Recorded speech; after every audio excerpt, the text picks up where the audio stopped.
Mina olen Mirko ja mina olen lavastuse Pinocchio lavastaja ja sel korral ka dramatiseerija. Ma lugesin seda Kolloodi, siis seda päris teksti minu meelest teatrikooli ajal ülikoolis ja mind võlus toona ka juba esmalt siis selline mänguline vorm, et kuhu ta asetatud oli, sest Kolloodi kirjutas selle loo ju algselt sellise järjejutuna, et iga lugu, iga episood oli nagu omaette tervik, omaette õppetund. Ja kui see kõik ühte raamatusse kokku oli pandud lõpuks, siis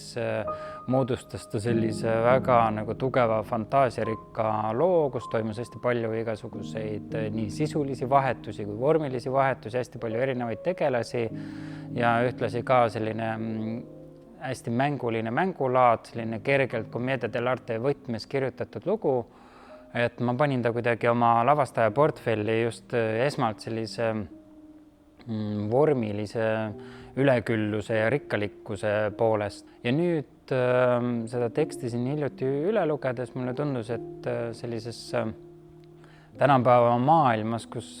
tegelikult kõik käib nii kiiresti, ahvatlusi on hästi palju, mille järgi me iga päev jookseme ja need kõik ei pruugi üldse lõppkokkuvõttes halvad olla, et muidugi me tahame teenida raha, et hästi elada, me tahame teha palju tööd, et oma kutsumuses kuidagi areneda ja jõuda kusagile tippu ja nii edasi, et neid eesmärke, mille poole liikuda, on meil hästi palju ja selles mõttes võib-olla on hästi oluline aeg-ajalt küsida enda käest, aga et mis see päris asi on, mis meid inimeseks teeb. Ja neid teemasid see lugu minu meelest käsitleb ja sellepärast saigi see materjal kuidagi valitud. Selle loo rikkuse nagu sellises ehedas vormis lavale toomiseks me valisime siis kunstnik Rosita Rauaga sellise visuaalse teatrikeele, kasutades võimalikult palju erinevaid maske ja muidugi ka Pinocchio nukku, ta on ikkagi nukk, puupoiss, kellest saab inimene. Ja lõime suhteliselt minimalistliku lavakujunduse, mille sees siis näitlejad loovad koos oma mänguga siis erinevaid keskkondi ja ruume. Et tundus põnev just seda lugu jutustada sellises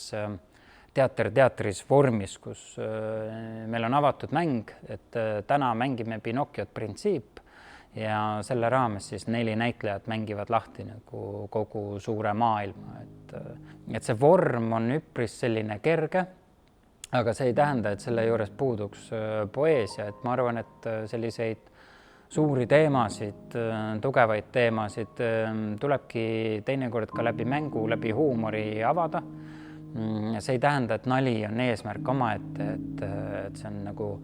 komöödialavastus, kus me oleme üles ehitanud seda tervikut niimoodi, et iga stseen peaks olema tohutult naljakas. Aga ütleme niimoodi, et läbi sellise huumori me seda tegevust nagu üles ehitanud siiski oleme. Et ma arvan, et nii elus kui laval on selle kohalolu hästi oluline, et see on vabastav ja isegi kui näitleja mängib mõnda väga tõsist ja poeetilist olukorda, siis ütleme näitleja isiksuse enda huumori, taju, kohalolu peab seal alati juures olema, sest ütleme ka elus on ju nii, et väga traagilistel momentidel, kui tundub, et kõik on läbi,